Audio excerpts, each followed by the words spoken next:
Arrest Narendra Modi, Narendra மோடியை கைது செய்ய வேண்டும் அப்படின்ற ஹேஷ்டாக் நேத்து முழுக்க இந்திய அளவுல முதல் இடத்துல இருந்துட்டு இருந்தது.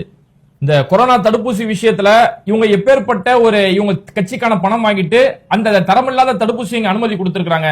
இது மூலமா இங்க பல கோடிகள் இங்க ஊழல் செய்யப்பட்டுச்சு. அதனால நரேந்திர மோடியை அரஸ்ட் செய்யணும் அப்படின்னு சொல்லி ஒரு ஹேஷ்டாக் இந்திய அளவுல ட்ரெண்ட் ஆச்சு. அதே நேரத்துல இன்னொரு வீடியோ, அந்த வீடியோ வெளியிட்டது பாஜக தான் அப்படின்னு சொல்லக்கூடிய அந்த வீடியோவுமே இன்னைக்கு இந்திய அளவுல பெரிய பரபரப்பை ஏற்படுத்தியிருக்குது. இந்த கொரோனா தடுப்பூசி விஷயம் பார்த்தோம்னா, இங்கிலாந்து நீதிமன்றத்தில் நடத்தப்பட்ட அந்த வழக்கு, இப்போ அங்க கொரோனாவால பாதிக்கப்பட்ட ஜெமி ஸ்காட் அப்படின்னு சொல்லக்கூடிய ஒரு 47 வயசு இருக்கக்கூடிய ஒரு நபர், அவருக்கு 2 பிள்ளைங்க. அவரு அந்த கொரோனாவுக்கான தடுப்பூசி எடுத்துக்கிட்டாரு. அந்த தடுப்பூசி நம்ம ஊர்ல கோவிஷீல்டு, அங்க இங்கிலாந்துல அதோட பேர் வேக்ஸேவியா அப்படிங்கிற பேரு. இதோட தாய் நிறுவனம், இதோ டோட்டலா இந்த ஊசியை தயாரிக்கக்கூடிய நிறுவனம் ஆஸ்ட்ராசெனகா அப்படின்னு சொல்லக்கூடிய அந்த நிறுவனம். அப்புறம் அந்த ஆஸ்ட்ராசெனகாவுடைய இந்த தடுப்பூசி நான் போட்டுக்கிட்டேன். இந்த தடுப்பூசி போட்ட ஒரு 10 நாள்ல எனக்கு தொடர்ந்து வாந்தி வர ஆரம்பிச்சது. எனக்கு ஒரு மாதிரி தலைவலி, தலை சுத்தல் ஏற்பட்டுச்சு. அதுக்கடுத்து நான் திரும்பவும் போய் ஹாஸ்பிட்டல் போய் அட்மிட் ஆனேன். எனக்கு இன்னும் நோய் தொற்று அதிகமான அளவுல ஏற்பட்டு எனக்கு மூளை பாதிப்பு அளவுக்கு ஏற்பட்டுச்சு. மூளை அறுவை சிகிச்சை செய்யக்கூடிய அளவுக்கு எனக்கு பெரிய அளவுல பிரெயின் இன்ஜுரி ஏற்பட்டுச்சு அப்படின்னு சொல்லி, இதனால எனக்கு இந்த ஊசியால நான் பாதிக்கப்பட்டேன், இதுல எனக்கு நிவாரணம் கிடைக்கணும் அப்படின்னு சொல்லி இங்கிலாந்து உயர்நீதிமன்றத்தில் ஒரு வழக்கு பதிவு செய்யறாரு. அப்புறம் இந்த வழக்கு தொடர்ந்து விசாரிக்கப்பட்டு நேத்து அந்த ஆஸ்ட்ராசெனகா நிறுவனத்தை கூப்பிட்டு நேத்து இங்கிலாந்து உயர்நீதிமன்றத்தில் விசாரணை நடத்தும் போது அந்த நிறுவனம் ஒத்துக்கிறாங்க, எங்களுடைய இந்த ஊசிங்கிறது இது தரம் குறைந்த ஊசி தான், இதனால அரிய வகையில ரொம்ப ரேரா பக்க விளைவுகள் ஏற்பட வாய்ப்பு இருக்குது, குறிப்பா ரத்த உறைவு மாதிரியான பிரச்சனைகள் ஏற்படுறதுக்கு வாய்ப்பு இருக்கு அப்படின்னு சொல்லி அவங்களே அவங்கள்ட்ட இருக்கக்கூடிய அந்த குறையை ஒத்துக்கிட்டாங்க.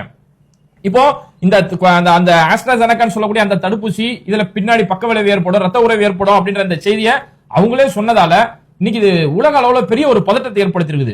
இந்த ஊசி நமக்கு தடுப்பூசி நமக்கு நோயில இருந்து தப்பிச்சுக்கலாம் அப்படின்னு சொல்லி இந்த ஊசி நம்ம போட்டோம், அப்ப இதனால நமக்கு இவ்வளவு பெரிய பாதிப்புலாம் ஏற்படுமா? ஏன்னா தொடர்ந்து இளம் வயது மரணங்கள் நடத்த ஆரம்பிச்சது. இந்த கொரோனாவுக்கு பிறகு சின்ன சின்ன வயசுல இருக்கவங்க ஹார்ட் அட்டாக்ல இறந்து போறது, ஒருத்தர் நார்மலா இருப்பாரு, திடீர்னு பார்த்தா ஹார்ட் அட்டாக்ல இறந்து போறது, திடீர்னு சில வகையான பக்க விளைவுகள், நரம்பு சார்ந்த பிரச்சனை, எலும்பு சார்ந்த பிரச்சனை சொல்லி அந்த கொரோனா தடுப்பூசி போட்ட பிறகு பல பேர் இதுல பாதிக்கப்பட்டாங்க. அதை மறுக்க முடியாது. அப்ப இந்த ஆஸ்ட்ராசெனகா அவங்களே அவங்களுடைய பிழையை இன்னைக்கு ஒத்துருக்கிறதால இன்னைக்கு உலக அளவுல ஒரு பெரிய பதட்டம் ஏற்பட்டிருக்குது. உலக அளவுல எவ்வளவு பெரிய பதட்டமோ அதோட இந்தியாவுல இன்னும் கூடுதலான பதட்டம். அது என்னன்னா, இந்த நிறுவனத்துக்கிட்ட இருந்து பாஜக தேர்தல் பத்திரம் நன்கொடை வாங்கியிருக்காங்க.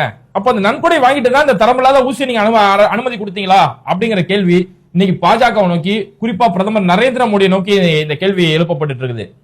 இப்போ உத்தரப்பிரதேசத்துல இது ஒரு பெரிய சர்ச்சையான விஷயமா மாறி இருக்கு. உத்தரப்பிரதேச காங்கிரஸ் இந்த விஷயத்தை அங்க ரொம்பவே பெரிய விஷயமா எடுத்துக்கிட்டு உத்தரப்பிரதேச காங்கிரஸ் தலைவராக இருக்கக்கூடிய அஜய் ராய் அவர் அங்க ஒரு கேள்வி வைக்கிறாரு. மோடி இன்னைக்கு மக்களோட உயிரோட விளையாண்டு இருக்காரு, அவங்க கட்சிக்கு அங்க தேர்தல் பத்திரம் கிடைக்கிறதுக்காக இங்க மக்களோட உயிரோட விளையாடுறாரு. எதுக்கு எடுத்தாலும் மோடி கேரண்டி நீங்களே, இந்த பக்க விளைவுகளால ஊசி போட்டதால பல பேர் இங்க மரணம் அடைஞ்சாங்க, பல பேர் பக்க விளைவால பாதிக்கப்பட்டிருக்காங்களே, இதுக்கும் மோடி தான் கேரண்டியா? இதுக்கும் மோடி பொறுப்பு எடுத்துப்பீங்களா? இந்த கோவிட் வச்சு எவ்வளவு விளம்பரம் பண்ணீங்க, நாங்க கொரோனா தடுப்பூசி போட்டோம் அப்படி இப்படின்னு ஊரெல்லாம் பேனர் வச்சு பெரிய அளவுல விளம்பரம். ஒரு ஊசி போட்ட சர்டிபிகேட் கொடுத்தா கூட அதுல ஓரத்துல நரேந்திர மோடியோட போட்டோ, ஆனா ஒருத்தன் கொரோனால செத்து போயிட்டா அதுல இவரோட போட்டோ இருக்கு, அதுல எல்லாம் போட்டோ இருக்காது.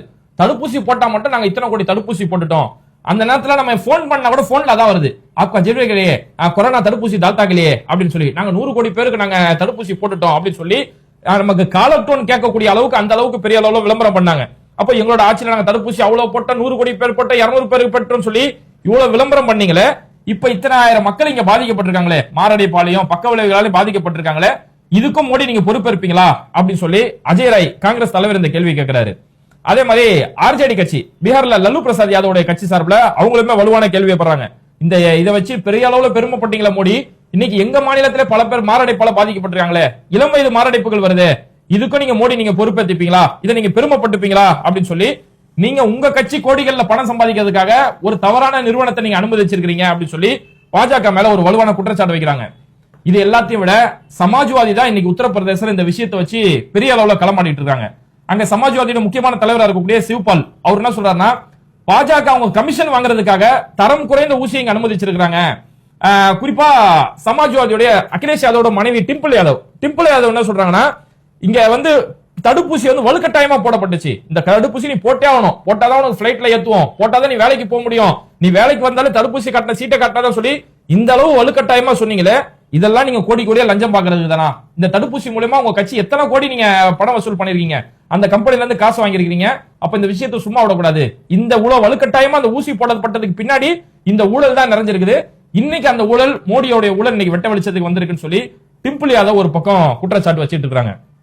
இப்போ அந்த தடுப்பூசி நிறுவனம், இப்போ அந்த ஆஸ்ட்ராசெனகா நிறுவனம், அவங்க அந்த தடுப்பூசியை இந்தியாவுல யாரு விற்பனை செஞ்சேன்னு பார்த்தோம்னா சீரம் இன்ஸ்டிடியூட் ஆஃப் இந்தியா, அந்த சீரம் நிறுவனம் தான் இந்தியாவுல அதை விற்பனை செய்றாங்க. அவங்களுக்கு மட்டும்தான் அந்த விற்பனைக்கான அங்கீகாரம் கொடுக்கப்பட்டுச்சு. இந்த சீரம் நிறுவனம் இவங்க பாஜகவுக்கு எவ்வளவு நன்கொடை கொடுத்திருக்காங்க, தேர்தல் பத்திரம் மூலமா நன்கொடை கொடுத்திருக்காங்க சொல்லி அது சம்பந்தமா நம்ம தேடி பார்த்தோம். அது சம்பந்தமா தேடி பார்க்கும்போது ஆகஸ்ட் 2022ல அவங்க 50 கோடியே 25 லட்சம் ரூபாய் நன்கொடை கொடுத்திருக்காங்க. இதுல சில செய்தி 52 கோடி அப்படின்னு சொல்லி சில செய்தி வரும். 52 கோடின்றது உண்மை இல்ல. எனக்கு இந்த 52 கோடியா 50 கோடியாங்கிறதுக்கு மட்டுமே கிட்டத்தட்ட 3/4 மணி நேரம் எனக்கு டைம் ஆயிடுச்சு இந்த நியூஸை எடுத்து. ஏன்னா 52 கோடி சில நிறைய பேர் ட்விட்டர்ல பதிவு போடுறாங்க, 50 கோடின்னு சொல்லப்படுது. இதுல எது உண்மைன்னு சொல்லி இது சம்பந்தமா தேடி பார்த்தாங்க, எந்த தேதியில எடுத்தாங்கன்னு சொல்லி இதை ஃபேக்ட் செக் பண்றது மட்டுமே நமக்கு கிட்டத்தட்ட 3/4 மணி நேரம் டைம் எடுத்தது. அப்போ சீரம் நிறுவனம் 50 கோடி என்றதான் கரெக்டான இது. அவங்க எப்படின்னா ஆகஸ்ட் 2022ல முதல் ஒரு 40 கோடி, அடுத்து ஒரு 10 கோடி, அடுத்து ஒரு 25 லட்சம், மொத்தத்துல 50 கோடி 25 லட்சம் ரூபாய் ஆகஸ்ட் 2022 சீரம் நிறுவனம் பாஜகவுக்கு தேர்தல் நன்கொடை பத்திரமா கொடுத்திருக்காங்க. இத பாஜக அதே ஆகஸ்ட் 2022ல பாஜக அதை பணமாவும் மாத்திருக்காங்க. அதுக்கான ஆதாரமும் அந்த வெப்சைட்லயே நமக்கு கிடைக்குது. இப்போ தேர்தல் பத்திரம் சம்பந்தமான SBI எல்லா தகவலும் வெளியிடணும்னு சொன்னாங்க இல்லையா, அந்த SBI வெப்சைட்லயே இதான முழு தகவல் நமக்கு கிடைக்குது. இதுல இன்னொரு கொடுமை என்ன தெரியுமா? இப்போ ஒரு குற்றச்சாட்டு என்னன்னா, தரம் குறைந்த ஊசியை இவங்க கட்சிக்கான பணம் வாங்கிட்டு அந்த தரம் குறைந்த ஊசியை அனுமதிச்சிருக்காங்க இப்படிங்கிறது எப்படி ஒரு குற்றச்சாட்டோ, இதோட பெரிய கொடுமை என்ன தெரியுமா?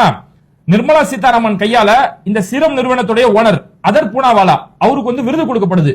பெஸ்ட் பிசினஸ் லீடர், சிறந்த வியாபார தலைவர் அப்படின்னு சொல்லி பெஸ்ட் பிசினஸ் லீடர் என்ற அவார்டு நிதியமைச்சர் நிர்மலா சீதாராமன் இந்த சீரம் நிறுவன தலைவருக்கு அந்த அவார்டு கொடுக்குறாங்க. இந்த அவார்டு மட்டும் இல்ல, அடுத்து அவங்க அப்பாவுக்கு ஒரு அவார்டு கொடுக்குறாங்க. சைரஸ் பூனவாலா அவருடைய அப்பா, அவருக்கு என்ன வருதுன்னா பத்ம விருது அவருக்கு கொடுக்குறாங்க. அப்போ உங்க கட்சிக்கு ஒருத்தர் நிதி கொடுத்துட்டா நீங்க அவங்களுக்கு என்ன வேணாலும் செஞ்சு கொடுப்பீங்க அப்படிங்கிற கேள்வியை தான் இன்னைக்கு மக்கள் பெரிய அளவுல கேள்வி எழுப்பிட்டு இருக்காங்க. ஏன்னா பாஜக அந்த அளவுக்கு தானே இதை வச்சு ஒரு பெரிய அளவுல ஒரு விளம்பரம் பண்ணிட்டு இருந்தாங்க. 100 கோடிக்கு நாங்க ஊசி போட்டுட்டோம், 200 கோடி பேருக்கு ஊசி போட்டுட்டோம். முந்தானத்து பாஜகவுடைய மகாராஷ்டிரா துணை முதலமைச்சராக இருக்கக்கூடிய தேவேந்திர பட்னாவிஸ் அவர் முந்தானத்து ஏப்ரல் 27ஆம் தேதி ஒரு கருத்து சொன்னாரு. அங்க தேர்தல் பிரச்சாரம் செய்யும் போது 100 கோடி இந்தியர்களுக்கு தடுப்பூசி செலுத்திய பெருமை நரேந்திர மோடிக்கு உள்ளது, அந்த நரேந்திர மோடிக்கு நீங்கள் ஓட்டு போடுங்கன்னு சொல்லி தேவேந்திர பட்னாவிஸ் ஒரு 3 நாளைக்கு முன்னாடி தான் பிரச்சாரம் பண்ணாரு.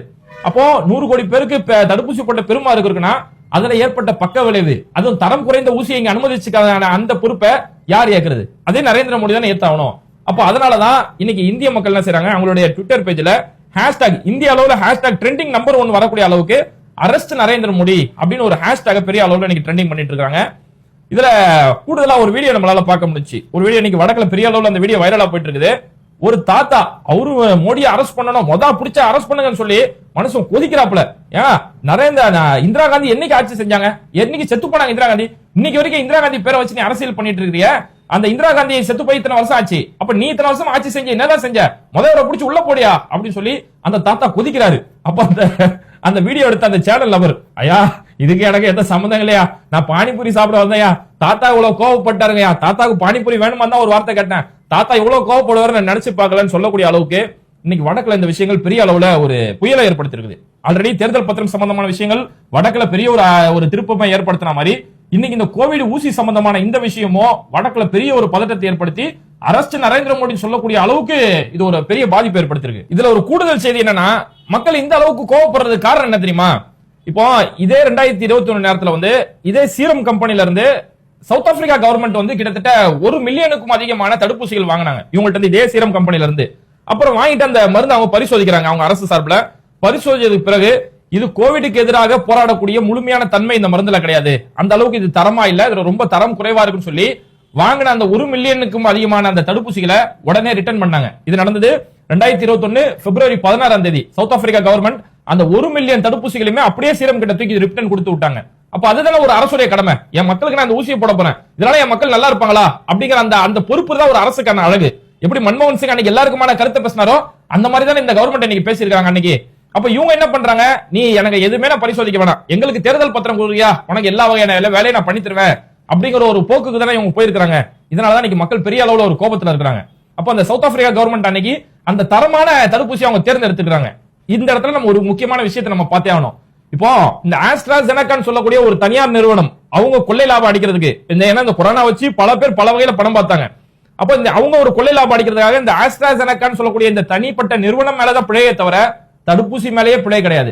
ஏன்னா நீங்க நிறைய பேர் வாட்ஸ்அப்ல எப்படி செய்தி பரப்ப ஆரம்பிச்சாங்கன்னா இததான் பாத்தீங்களா, நம்ம முன்னோர்கள் ஒன்றும் முட்டாள் கிடையாது, இயற்கை மருத்துவம் தான் எல்லாத்துக்கும், இந்த ஆங்கில மருத்துவம் அலோபதி மருத்துவம் எல்லாம் மோசமானது, காசு சம்பாதிக்கிறது அப்படி இப்படின்னு சொல்லி பெரிய அளவுல தடுப்பூசிக்கு எதிராக பிரச்சாரம் பண்ண ஆரம்பிச்சிட்டாங்க. இனிமே யாரும் குழந்தைகளுக்கு அம்மா ஊசி போடாதீங்க, யாருமே நீங்க போலியோ சொட்டு மருந்து போடாதீங்க அப்படி இப்படின்னு சொல்லி பெரிய அளவுல ஒரு தவறான பிரச்சாரங்கள் இன்னைக்கு கையாளுது. ஆஸ்ட்ராஜெனகான்னு சொல்லக்கூடிய ஒரு தனியார் நிறுவனத்து மேல பிழையை தவிர ஒட்டுமொத்தமா தடுப்பூசி மேல இங்க பிழை கிடையாது. அதனால ஒரு மருத்துவ தகவலை பொறுத்த வரைக்கும் நமக்கு அது சம்பந்தமான முழுமையான எந்த ஒரு புரிதல், எந்த ஒரு அறிவுமே, எந்த ஒரு கல்வியுமே இல்லாம மருத்துவ தகவல்களை மட்டும் இஷ்டத்துக்கு வாய்க்கு வந்த கதைகளை ஷேர் பண்ணாதீங்க. ஏன்னா இன்னைக்கு போலியோக்கான தடுப்பூசி நம்ம இந்தியாவில முறையா செலுத்தப்பட்டுச்சு. அதனால போலியோ நோய் இல்லாத ஒரு நாடு நம்ம இந்தியா பெருமையா சொல்லலாம். ஏன்னா பல நாடுகள் போலியோ சொட்டு மருந்து சரியா முறையா பயன்படுத்தினதால எல்லாம் போலியோல இருந்து வெளியே வந்துட்டோம். ஆனா இன்னைக்கு நீங்க பாகிஸ்தான் எடுத்துக்கோங்க, பாகிஸ்தான் ஒரு முட்டாள்தனம் பண்ணாங்க. போலியோ சொட்டு மருந்து வரும்போது ஐயோ இந்த போலியோ சொட்டு மருந்து எங்களை ஏமாத்த பாக்குறாங்க, எங்களால ஆண்மை இல்லாம ஆக்க பாக்குறாங்கன்னு சொல்லி ஒரு முட்டாள்தனமான கருத்தை பாகிஸ்தான் பேசினாங்க. அதோட விளைவு இன்னைக்கு வரைக்கும் போலியோன்ற நோயில இருந்து பாகிஸ்தானால வெளியில வர முடியல. அப்போ அந்த ஒரு நோயை பயன்படுத்தி அந்த மருந்தை பயன்படுத்தி எந்த ஒரு தனியார் நபர் அவன் பணம் பறிக்க பாக்குறானோ அவனோட பிழையை தான் நம்ம பார்க்கணுமே தவிர ஒட்டுமொத்தமா அதுக்கு அலோபதி மருத்துவமே இப்படி இந்த தடுப்பூசிகளை இப்படின்னு சொல்லி தவறான முடிவுக்கு வரக்கூடாது. நபிகள் நாயகமே சொல்லியிருக்காங்க, உங்களுக்கு சரியான மருத்துவ அறிவு இருந்தா மட்டும் ஒரு மருத்துவத்தை நீங்க பரிந்துரைங்க. அப்படி நீங்க தவறான ஒரு விஷயத்தை நீங்க பரிந்துரைச்சீங்க, உங்களுக்கு அறிவு இல்லாம பரிந்துரைச்சீங்கன்னா அதுல இருந்து வரக்கூடிய விளைவுகள், அதனால ஏற்படக்கூடிய தவறுகளுக்கு நீங்க தான் முழு பொறுப்பே இருக்கணும் அப்படின்னு நபிகள் நாயகமே சொல்லியிருக்காங்க. அதனால மருத்துவம் சம்பந்தமான எந்த தகவலா இருந்தாலும் முறையான மருத்துவர்களை அணுகி மட்டுமே மருத்துவர் தகவல்களை கேட்டுக்கணும் அப்படிங்கறத இந்த இடத்துல நம்ம ஒரு முக்கியமான செய்தியா பதிவு செய்யறோம். ஓகே, இப்போ இந்த தேர்தல் பத்திரம் சம்பந்தமா இந்த சீரம் நிறுவனம் இந்த தடுப்பூசி எப்படி பெரிய அளவுல இந்திய அளவுல வைரலா இருக்கோ அதே மாதிரி இந்த கர்நாடகா மேட்ரு, கர்நாடகாவில் அந்த 2000க்கும் மேற்பட்ட ஆபாச படங்கள் வீடியோ வெளியில வந்துச்சு இல்லையா? இப்ப அந்த வீடியோல கூடுதலா ஒரு செய்தி இப்ப என்ன வந்திருக்குன்னா, அந்த வீடியோல குற்றம் சாட்டப்பட்ட நபர் பிரஜ்வல் ரேவன் தான், தேவகவுடாவோட பேரன். அவர்கிட்ட டிரைவரா வேலை செஞ்ச கார்த்திக்னு சொல்லக்கூடிய ஒரு நபர் அவரும் இப்போ ஒரு வீடியோ ரிலீஸ் பண்ணிருக்காரு. அந்த வீடியோல இன்னமும் பாஜகவை போட்டு தாக்கி விட்டுட்டாப்ல. அந்த வீடியோல அவர் என்ன சொல்றாருன்னா, இந்த நான் 15 வருஷமா அவங்கள்ட்ட டிரைவரா வேலை செஞ்சேன், ரொம்ப அநியாயம் பண்ணுவாங்க, அவங்க ரொம்ப போட்டு அநியாயம் பண்ணுவாங்க, போட்டு அடிக்கிறது, என் ஒய்ஃபை போட்டுலாம் அடிச்சிருக்காங்க, என்னோட நிலம் ஒண்ணு வச்சிருந்தேன் அந்த நிலத்தையும் எங்க இருந்து அபகரிச்சிட்டாங்க, இப்படி அநியாயம் பண்ணிட்டு இருந்தாங்க. அதனால அந்த கோபத்துலதான் அவங்களுடைய பென்ட்ரைவ் என் கையில ஒரு தடவை சிக்கிச்சு, அதுல இத்தனை ஆயிரம் ஆபாச படங்கள் இருந்துச்சு. அதோட நான் என்ன செஞ்சேன், இந்த பென்ட்ரைவ் எடுத்துட்டு போய் தேவராஜ கவுடான்னு சொல்லக்கூடிய பாஜக தலைவர் கையில போய் இந்த பென்ட்ரைவை கொடுத்தேன். நான் அவர் கையில மட்டும் தான் கொடுத்தேனே தவிர வேற யார் கையிலுமே நான் கொடுக்கல. ஏன்னா அந்த பென்ட்ரைவை நான் கொண்டு போய் காங்கிரஸ் தலைவர்கிட்ட போய் கொடுத்ததா ஒரு குற்றச்சாட்டு சொல்றாங்க. நான் காங்கிரஸ் கையில கொடுக்கவே இல்ல, நான் கொடுத்தது பாஜக தலைவர் தேவராஜ கவுடா கிட்ட மட்டும் தான் கொடுத்தேன் அப்படின்னு சொல்றாரு. அவரு அதை வேற யார் யார் கையில எல்லாம் கொடுத்து என்னென்ன பண்ணாருன்றது எனக்கு தெரியாதுங்க அப்படின்னு சொல்லி டிரைவர் கார்த்திக் பேசக்கூடிய ஒரு வீடியோ இன்னைக்கு கர்நாடகா மட்டும் இல்லாம இந்திய அளவுல பெரிய பாதிப்பு ஏற்படுத்திருக்குது.